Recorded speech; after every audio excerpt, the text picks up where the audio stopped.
అందరికీ హాయ్ అండి. నిజంగా ఇటువంటి వెరైటీ అయితే ఎవ్వరూ ట్రై చేసుండరు. అదేంట్రా బజ్జీలు చూపించి వెరైటీ అంటున్నాడు అనుకోవద్దు. ఇక్కడే ఉందండి అసలైన విషయం. ఎర్రగడ్డలను అదేవిధంగా బజ్జీలను బాగా ముక్కలు చేసుకొని కోసుకొని పక్కన పెట్టేసుకోవాలండి. బజ్జీ ముక్కలను అదేవిధంగా ఆనియన్స్‌ను ఒక బౌల్‌లో వేసుకొని సరిపడా ఉప్పు, కారం వేసుకొని బాగా కలుపుకోవాలండి. ఇటువంటి వెరైటీ వంటకాల కోసం మన ఛానల్ అయితే సబ్స్క్రైబ్ అయితే చేసేసుకోండి. ఈ పీసెస్ కట్ చేసుకున్న తర్వాత ఉప్పు కారం వేసుకొని బాగా తిప్పుకోవాలండి. తర్వాత నేనైతే 2 కోడిగుడ్లు తీసుకున్నాను. ఆ కోడిగుడ్లు పగలగొట్టుకొని ఆ పీసెస్లో వేసుకొని ఎగ్స్ అదేవిధంగా ఆ పీసెస్ బాగా కలుపుకోవాలండి.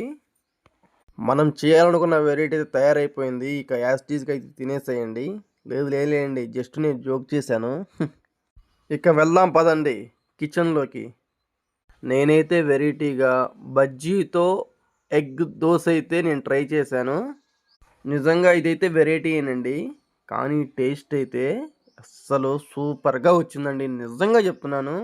మీరు మీ ఇంట్లో ట్రై చేసి కమెంట్లో నాకైతే చెప్పండి. టేస్ట్ అయితే ఎక్కడ తగ్గేదే లేదన్నట్టయితే ఉందండి. నేను టేస్ట్ అయితే ఫస్ట్ మా హీరోతోనే ట్రై చేశాను. మా హీరోకి కూడా బాగా నచ్చిందండి.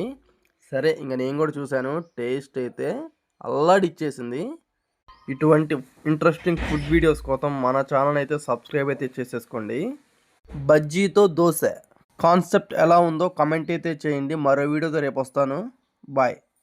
లైక్ సబ్స్క్రైబ్ అయితే మర్చిపోవద్దు. బాయ్.